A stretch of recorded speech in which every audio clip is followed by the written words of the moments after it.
Ike. The river without water. The river had not carried water in years, but it still carried secrets. In March of 1971, under a sun that bleached the hills of northern Falcon into the color of old bone, a group of boys wandered into the dry riverbed outside the town of San Isidro de la Costa. They were looking for iguanas. What they found instead was a human femur, protruding from the cracked mud like the handle of a forgotten tool. By noon, the Guardia Nacional had sealed off the area with yellow tape that flapped uselessly in the heat. The air smelled of dust, salt, and something older, something that did not belong to the present. Captain Anselmo Rojas Uzcategui stood at the edge of the riverbed, his boots sinking slightly into earth that should have been stone hard. He had been transferred from Coro only 3 weeks earlier. He had expected smuggling cases, drunken fishermen, maybe the occasional domestic stabbing. He had not expected this. They uncovered 3 bodies before sunset. The remains were incomplete. Time and animals had taken their share. One skull was missing its lower jaw. Another skeleton still wore the rusted frame of a belt buckle. The third was smaller, lighter, female according to the medic, though certainty was impossible. What froze Rojas was not the number of bones, but their arrangement. They had not been dumped randomly. They were placed. Parallel, careful, deliberate. This wasn't a single crime, Rojas said quietly. No one answered him. The younger officers avoided his eyes. As the sun lowered, one of the forensic assistants, a woman from Caracas with dust in her hair, called him over. She held a fragment of fabric between gloved fingers. It had once been part of a dress, floral patterned, the kind worn in the 1950s. Sewn into the inner seam, faded but legible, were 2 letters. V. Rojas stared at them longer than necessary. Initials meant records. Records meant time. And time in places like San Isidro had a way of burying things deeper than any river. That night, Rojas sat alone in his temporary quarters above the municipal office. He requested files, death certificates, missing persons, midwife registries, anything older than 1950. The clerk laughed at him over the telephone. "Captain, half those years are still in boxes, some burned, some eaten by rats." "Then bring me what survived," Rojas replied. "All of it." By dawn, the riverbed was already a rumor. By the second day, the town had split into factions, those who said the dead were drifters, and those who whispered names they had not spoken in years. Rojas listened, but did not write any of it down. He trusted paper more than voices. On the 3rd evening, as he leafed through a stack of brittle documents, one name surfaced again and again, not as a victim, but as a witness, as a signer, as a man present when others were no longer alive. Teobaldo Iriarte. The name meant nothing to him yet, but it would, because the river had not given up its dead by accident. It had done so because the ground could no longer carry their weight, and neither could the past. Part 2. Teobaldo Iriarte was a quiet man. Teobaldo Iriarte was a quiet man long before anyone had reason to fear him. In 1953, San Isidro de la Costa was barely more than a cluster of sunburnt houses pressed between the hills and the sea. Salt hung in the air, settling into wood, skin, and paper alike. Teobaldo worked in a narrow office beside the municipal warehouse, where he kept the town's accounts with a precision that bordered on reverence. Numbers to him were not abstractions. They were obedient things. They stayed where he placed them. He was 32 years old, thin, always properly dressed despite the heat. His father, Arnoldo Iriarte Kohler, had arrived in Venezuela in the 1920s from Bilbao, bringing with him a distrust of excess and a devotion to order. Teobaldo inherited both, along with his mother's soft Caribbean accent and her talent for silence. People liked him because he did not intrude. They trusted him because he did not ask questions. He married Esméreda Valcárcel in September of that year. Esméreda was everything Teobaldo was not: warm, efficient, unafraid of blood or pain. She had trained as a midwife in Punto Fijo and returned to San Isidro with certificates folded neatly in her handbag and confidence in her hands. Women spoke her name with relief. Men lowered their voices around her. She knew things about bodies that the church preferred not to discuss. Their house stood on the eastern edge of town, behind a guava tree that never seemed to stop bearing fruit. From the outside, it looked like dozens of others. Whitewashed walls, blue shutters, a yard swept clean every morning. Inside, everything had its place. Jars were labeled. Sheets were folded identically. Even the kitchen knives lay aligned in their drawer, points facing inward. Teobaldo discovered early in his marriage that Esméreda did not fear death. The first time he noticed was not during an emergency, but during an absence. A fisherman's wife, heavy with child, failed to return from the Valcárcel house one afternoon. By evening, people were whispering. By morning, Esméreda calmly explained that complications had arisen, that the woman had bled too much, that nothing could be done. She spoke without shaking. She washed her hands thoroughly afterward. Teobaldo signed the paperwork. It was a simple thing, ink on paper, but as he did it, he felt a curious sensation. Not guilt, not dread, relief. The world had shifted slightly, and instead of chaos, there was alignment. A death, recorded, a ledger balanced.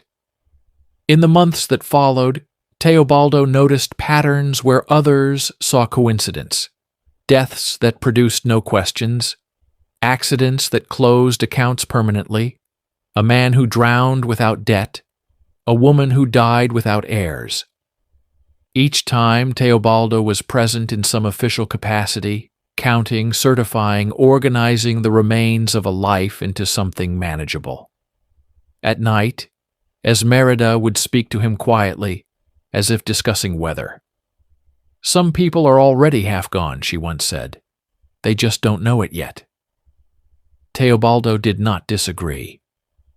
By the end of 1953, he had begun keeping a private notebook. Nothing incriminating, just observations, dates, names, sums that resolved themselves only after someone disappeared. He told himself it was professional curiosity. It was not. It was preparation. Because when the first death came that required intention rather than opportunity, Teobaldo would not hesitate, and neither would his wife. Part 3. The first death was a favor. The first intentional death did not feel like a crime. It felt like a solution. In January of 1954, a young woman named Lucia del Mar Boscan came to Esméreda's house just after dawn. She arrived alone, walking slowly, one hand pressed to her stomach despite the fact that she was not visibly pregnant. Lucia was 19, unmarried, and worked intermittently sewing sails for fishermen. In San Isidro, that was enough to make her fragile. She did not cry when she spoke. She explained that the child was not wanted, that the father had left, that her family would send her away if they found out. Esméreda listened, nodding, asking precise questions. How many weeks? How much bleeding? Any fever? She spoke as a professional, not as a judge. Teobaldo was in the next room, working on accounts. He heard every word. Abortions were illegal, dangerous, common. Esméreda knew methods that others whispered about, but never wrote down. She had helped women before. Some lived, some did not. This time, however, something was different. Lucia did not ask to survive at any cost. She asked to be finished. Esméreda prepared the room carefully. Clean sheets, boiled instruments. She explained every step to Lucia in a calm, instructional tone, as if the girl were participating in her own education. When the pain began, Lucia bit down on a cloth and did not scream. The bleeding did not stop. By midday, it was clear that intervention could save her, or end it completely. Esméreda hesitated for less than a minute. She adjusted her hands, pressed harder than necessary. The girl's pulse weakened. Her eyes searched the ceiling, then went unfocused. When it was over, Esméreda washed herself thoroughly. She changed clothes. Then she called for her husband. She would have died anyway, she said. This way, it was quicker. Teobaldo looked at the body. He noted the details automatically. Age, approximate weight, time. He did not feel shock. What he felt was clarity. There would be no witnesses, no complaints. Lucia had no husband, no official employment, no property. Her disappearance could be shaped. They buried her that night, not far, just beyond the guava tree, where the soil was soft and the roots hid disturbances. Teobaldo dug, while Esméreda watched. They wrapped the body in a sheet, weighted it with stones. There was no ceremony, no prayers, just efficiency. The following day, Teobaldo filed a report. Complications, hemorrhage, death before transfer. He used language that discouraged scrutiny. He signed his name neatly. No one questioned it. Weeks passed.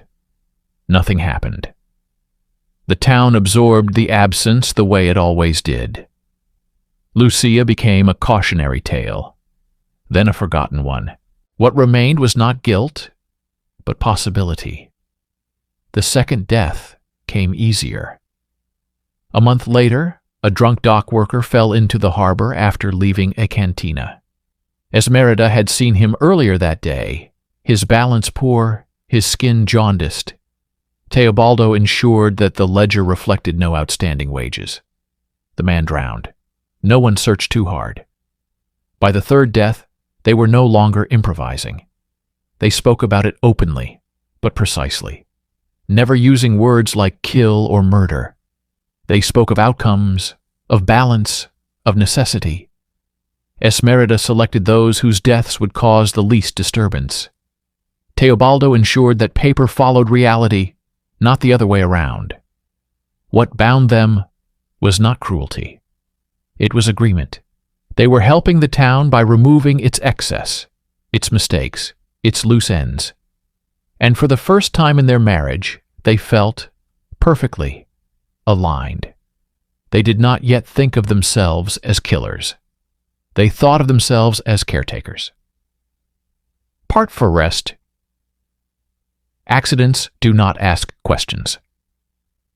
Once the first boundary was crossed, the rest were easier to ignore. By late 1954, Teobaldo and Esméreda no longer waited for desperation to come to them. They observed. They selected. They learned how the town breathed and where it held its weakest points. The third death was ruled an accident. Don Julián Barreto was 58, widowed, and known for drinking alone near the old salt warehouses. He walked with a limp and complained often of chest pain. Esméreda had treated him twice for infections that came from sleeping in damp places. She knew his heart was failing. On the night he died, Teobaldo offered to walk him home. Halfway across the wooden footbridge near the mangroves, Teobaldo stopped. He spoke calmly, distracting him, placing one hand gently on the man's back. When Don Julián leaned forward to listen, Teobaldo pushed. Not hard, not violently. Just enough. The water below was shallow and dark. Julian struck his head on a submerged beam. By the time Teobaldo reached him, the man was already still. The tide carried the body into deeper water before morning. The report was simple: intoxication, poor balance, tragic, but unsurprising. The fourth death required patience. Maria Celestina Rendu was a seamstress from a French Caribbean family that had settled in San Isidro decades earlier. She was young, skilled, and quietly saving money to leave. She rented a room from a woman who asked too many questions and paid too much attention to her comings and goings.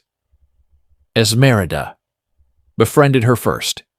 She offered free checkups, tea, advice about women's ailments. Over weeks, she introduced small doses of unclean instruments. Nothing immediate, nothing dramatic. An infection bloomed slowly. Fever followed. By the time Maria was bedridden, Esméreda was the only one allowed near her. When Maria died, the town accepted it as illness. The doctor from Coro signed the papers without opening the body. Teobaldo made sure the woman's savings disappeared into administrative confusion. They buried her clothes separately. By 1955, there were 6 graves beneath the guava tree. Each death was different: a fall, an illness, a sudden collapse. No repeated method, no visible pattern. Teobaldo recorded nothing explicitly. His private notebook shifted from dates to symbols. Circles closed, lines crossed. Esméreda kept no notes at all. She trusted her memory.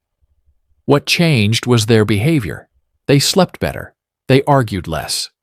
Violence did not make them frantic. It made them orderly. Their home became a place of calm precision. The kitchen smelled of disinfectant. The yard was always clean. People praised them. Esméreda was called generous. Teobaldo was called reliable. When deaths occurred, neighbors turned to them for reassurance, not suspicion. That trust was their greatest protection. But systems, no matter how careful, attract attention over time. In 1956, a junior officer newly assigned to the municipal post began noticing irregularities. Names recurring, witnesses overlapping, death certificates signed by the same hands. His name was Anselmo Rojas. He mentioned it once, casually, during a coffee break. "Funny thing," he said. "So many deaths passing through the same 2 people." No one responded. Esméreda heard about the comment that evening. She did not panic. She adjusted. From that point on, some deaths happened without Teobaldo. Some paperwork bypassed him entirely. They adapted, as predators always do. They believed themselves invisible. They were wrong. Part 5. A pattern. No one wanted to see. By 1958, death had become part of the town's rhythm. San Isidro de la Costa was not unique in that regard.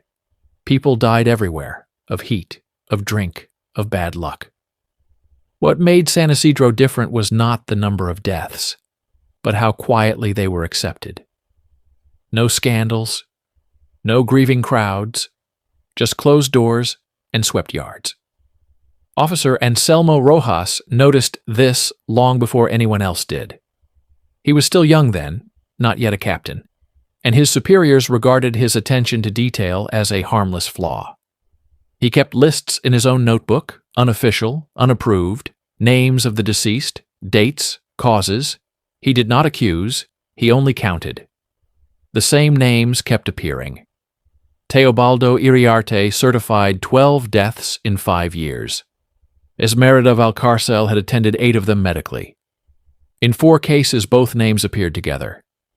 None of the deaths were violent on paper. All were reasonable. All were convenient. Rojas brought it up once, formally, during a regional meeting. "These deaths," he said, tapping the folder, "they cluster. Not by family, not by disease, by presence." The response was polite laughter. "San Isidro is small," his superior said. "Of course the same people appear. Who else do we have?" The matter was closed. Teobaldo sensed the shift anyway. He became more cautious. He stopped signing certain documents, delegating them to clerks. He began using stamps instead of signatures. Esméreda reduced her public involvement, letting younger women assist her, teaching them just enough to seem useful. They killed less frequently, but more deliberately. One death in 1959 was particularly instructive. A school teacher named Octavio Beltran collapsed during a lesson. "Heart failure," the doctor said. No autopsy was performed. What no one questioned was why Octavio's daily herbal tonic, prepared by Esméreda at his request, contained foxglove in a concentration high enough to stop a heart already weakened by stress. Teobaldo ensured the vial disappeared. Another death followed months later. A migrant worker from Maracaibo vanished after taking temporary lodging near the docks. No body was found, no paperwork required. Esméreda never spoke of it, but Teobaldo noticed a new stone added beneath the guava tree. By 1960, Rojas had been transferred out of San Isidro. Officially, it was a promotion. Unofficially, it removed a problem. The town returned to its comfortable blindness. The killings slowed, but they did not stop. The couple had learned restraint. They no longer acted from impulse, only from calculation. What neither of them understood was that time itself was becoming evidence. Records accumulated. Memories aged poorly. Witnesses died. But paper, when it survived, did not forget. And in Caracas, political winds were shifting. New administrations brought new audits. New eyes began reviewing old municipal accounts. In 1963, an inspector flagged irregularities in San Isidro's death records. Nothing criminal, just unusual consistency. A note was made, a file was opened. It would take years to matter. Teobaldo, unaware of this distant movement, stood one evening beneath the guava tree, watching Esméreda smooth the soil where a new grave had been sealed. He felt no fear, only a faint irritation, like a column of numbers that refused to balance. "Too many," he said quietly. "We should wait." Esméreda wiped her hands. "No," she replied. "Not yet." And so they continued. Part 6 Rise. The wife who knew how to bleed without killing. Esméreda Valcárcel did not need her husband to kill. This realization came to her sometime in the early 1960s, when Teobaldo grew cautious and distant, increasingly obsessed with minimizing risk rather than maintaining balance. He spoke of waiting, of letting things settle. Esméreda listened, but she did not agree. She understood bodies in ways Teobaldo never could. Where he saw outcomes and paperwork, she saw thresholds. The precise moment where pain could be prolonged or ended, where bleeding could be hidden, where life could be reduced to silence without leaving obvious marks. To her, killing was not violence. It was intervention. Her first solo death was a test. Isabella Quiñones was a domestic worker in her 40s, recently arrived from the interior. She suffered from chronic uterine bleeding and came to Esméreda seeking relief. Esméreda offered treatment, herbs, compresses, careful manipulation. Over several visits, she weakened the woman deliberately, allowing her blood loss to continue just below fatal levels. On the final visit, Esméreda administered a simple procedure and then waited. Isabella died quietly on the table, her body already exhausted. Esméreda reported complications. Teobaldo never saw the body. He only signed the form. The second solo death left no body at all. A girl named Renata Gavilan, 16, lived with an aunt who drank and a cousin who beat her. She confided in Esméreda during a routine visit that she wanted to disappear. Esméreda did not discourage the idea. she arranged for Renata to leave town at night, telling neighbors the girl had run away. Instead, Esméreda took her inland, to an abandoned quarry, where the earth was unstable and deep. What happened there was never recorded, not even symbolically. No grave beneath the guava tree, no stone. When Renata failed to appear anywhere else, the town accepted the explanation it preferred. By this time, Esméreda had begun to enjoy solitude. Killing alone sharpened her focus. There was no negotiation, no shared responsibility, just decision and execution. Teobaldo sensed the change but did not confront it. He was afraid, not of discovery, but of losing control over the system they had built together. Their marriage grew quieter. In 1966, Teobaldo made a mistake. While reviewing old municipal accounts during an audit, he realized that one of his private notebooks, an early one, had been misplaced. It contained no explicit admissions, but its symbols and repetitions could raise questions if seen by the wrong person. He searched the house for days. He checked the office. Nothing. Esméreda watched him without comment. What neither of them knew was that the notebook had been found years earlier by a clerk during a minor reorganization and stored mislabeled in a regional archive. Waiting. By the late 1960s, Esméreda reduced her activities, not out of fear, but out of satisfaction. She had proven her independence. She no longer needed frequency, only precision. Teobaldo, increasingly tense, began insisting they stop entirely. "Everything leaves a trace," he said one night. "Yes," Esméreda replied, "but only if someone looks." Someone finally was.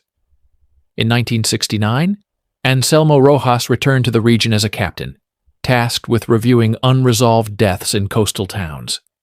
When he requested old files from San Isidro, one of the boxes contained a thin notebook filled with symbols he did not understand, but recognized as deliberate. He smiled for the first time in years, because systems, once built, betray their architects. Part 7. The Ledger That Should Not Exist.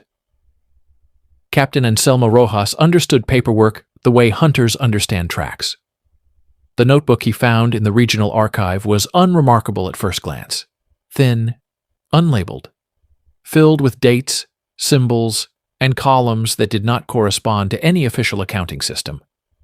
But repetition is a language of its own, and Rojas had learned to read it.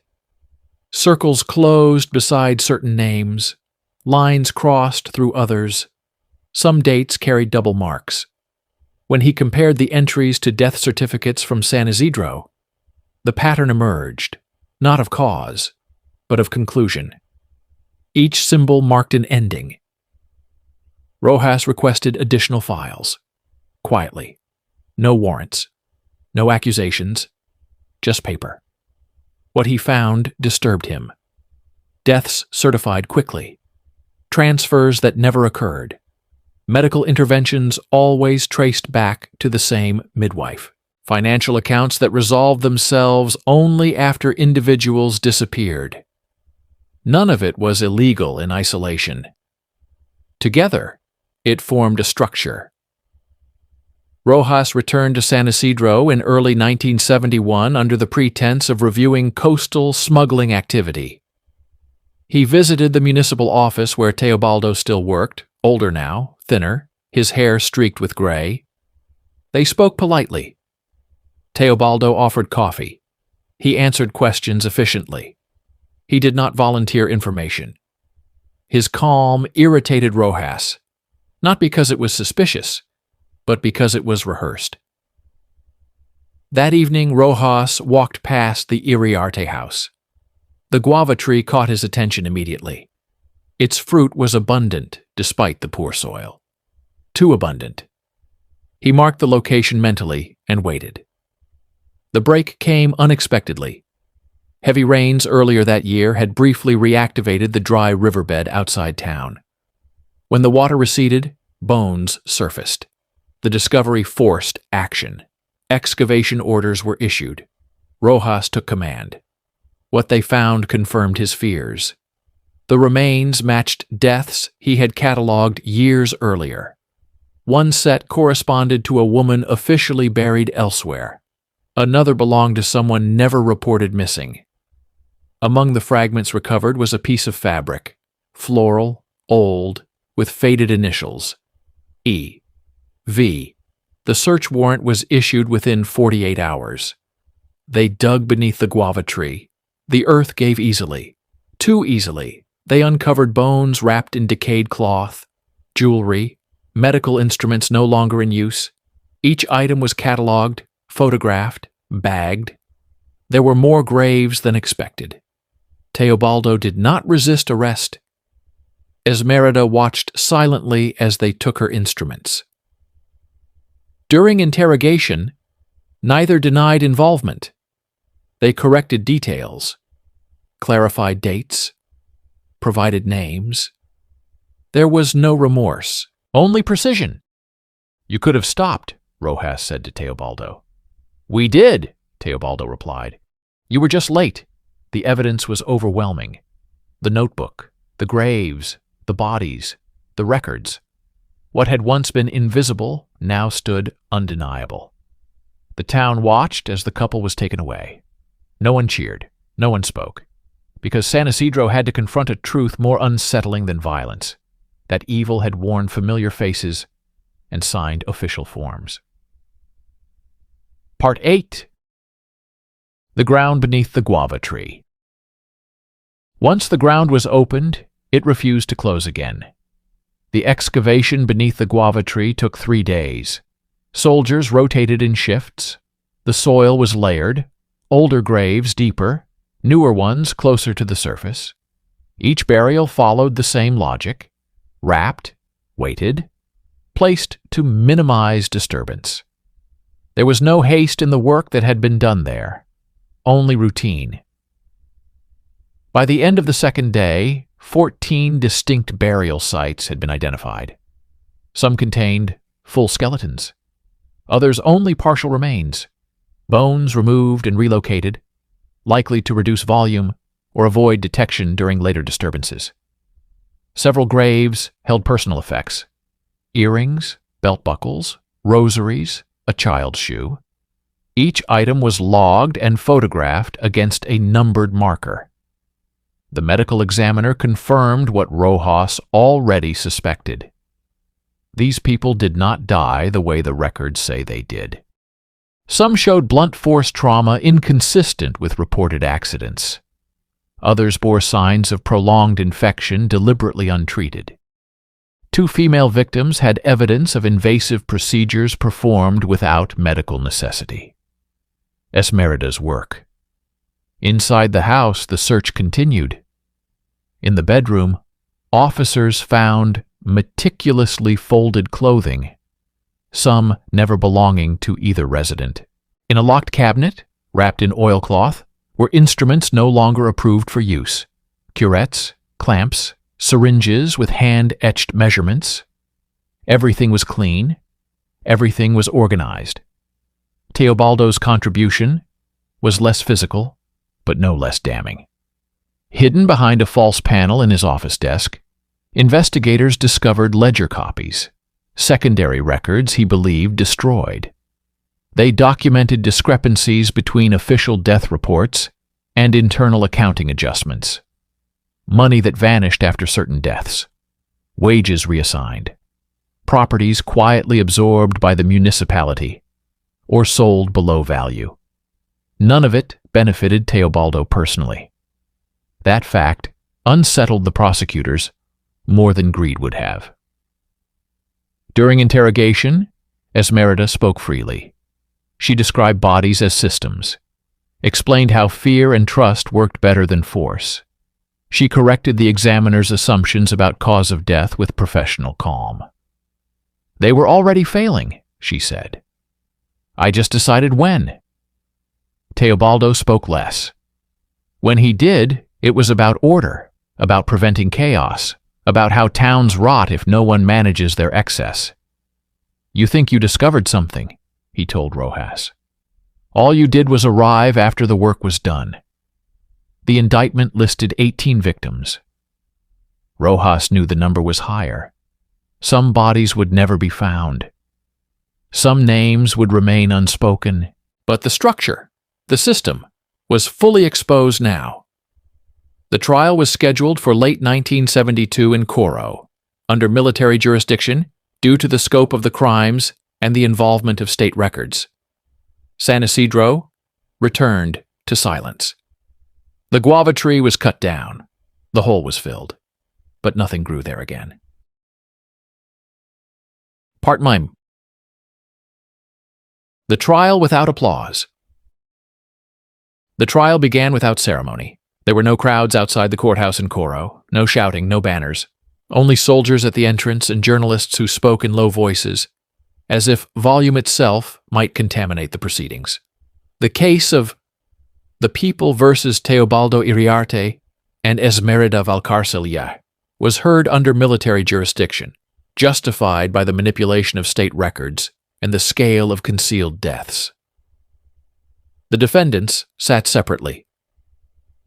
Teobaldo wore a clean white shirt, his hands folded, his posture rigid. Esméreda appeared composed, almost relaxed, her hair neatly pinned, her gaze steady. They did not look at each other. They did not need to. The prosecution presented evidence methodically. First came the bones, photographs projected onto a screen, then the clothing fragments, jewelry identified by relatives who had once accepted official explanations without protest. One woman fainted when shown a rosary she had buried years earlier with an empty coffin. Medical testimony followed. Experts detailed how infections had been induced, how hemorrhaging could be prolonged without immediate fatality, how blunt trauma could mimic accidents. Each explanation stripped away another layer of plausible deniability. When Esméreda was called to testify, she did not ask for counsel. She spoke as she always had, precise, instructional. "I did not invent death," she said. "I managed it." Gasps echoed through the courtroom. The judge ordered silence. Teobaldo's testimony was quieter. He admitted to falsifying records, to altering ledgers, to ensuring deaths produced minimal disruption. He denied personal malice. "I never killed anyone with my hands," he said. "That is not a defense," the judge replied. Captain Rojas testified last. He did not dramatize. He explained patterns, showed timelines, demonstrated how the system worked only because it was trusted, how the town's faith had been weaponized. "These crimes lasted so long," he said, "because they were boring, because they looked like paperwork." The defense attempted mitigation, mental strain, social context, lack of personal profit. It failed. On the 12th day, the verdict was delivered, guilty on all counts. The sentence followed immediately. Death, there was no outcry. Teobaldo closed his eyes briefly, as if correcting an internal error. Esméreda exhaled once, almost amused. Outside, the sun continued as it always had. Inside, the court adjourned. The executions were scheduled for dawn. Part X. Executed at dawn. The night before the execution was quiet. Teobaldo Iriarte and Esméreda Valcárcel were separated, each in a small concrete cell at the outskirts of Coro. The walls were painted white, the floors cold, the air heavy with damp and anticipation. Neither spoke. Neither asked for company. The guards left them alone, as if fear itself might be contagious. Teobaldo lay on a thin mattress, staring at the ceiling. Numbers drifted in his mind, the ledger of lives he had managed, carefully closed circles. He counted them one last time, silently, not to tally guilt, but to understand pattern. 17, 18, maybe more. Some he would never know. Some never existed on paper. All ended under his or Esméreda's touch. He wondered if the town remembered them at all. San Isidro had returned to its rhythm long ago, the guava tree cut down, the graves covered. Perhaps the river would forget them too. Esméreda sat on her bunk, legs crossed, hands folded. She looked calm. She thought about the precision of her life, the control she had wielded over fear, over bodies, over silence. She did not regret. Regret would be disorder, and she had always avoided disorder. The guards came at first light. The path to the execution ground was short, lined by soldiers with rifles that glinted in the pale dawn. Teobaldo walked slowly, methodically, each step measured. Esméreda followed, her expression composed, almost serene. No one cheered, no one protested. The small crowd of officials and witnesses was silent, eyes lowered, the air heavy with unspoken horror. The officers read the sentence aloud. The words were clear, final. Teobaldo's eyes flicked once toward Esméreda. She nodded, a single faint acknowledgement. Nothing more. They were positioned. The mechanisms of death were simple, official, precise. Just as they had managed life for so many others, so now they were delivered to the system. The signal was given. Time for them slowed. Teobaldo thought of his ledgers, his neat rows of numbers, each life accounted for.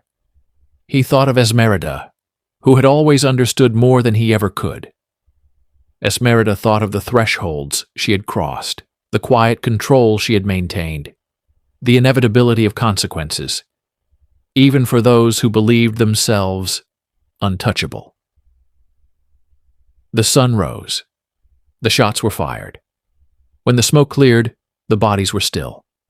The guava tree, the riverbed, the dry soil, they bore no witness beyond what had already been uncovered. Captain Anselmo Rojas watched from the sidelines, silent. He had pursued them for years, tracking patterns, deciphering symbols, connecting deaths. Yet even he understood the peculiar tragedy of it. The town's ignorance had allowed evil to operate under the guise of order. The couple had been methodical, careful, patient. They had been invisible because people refused to see, and now finally they were gone. But the river still remembered.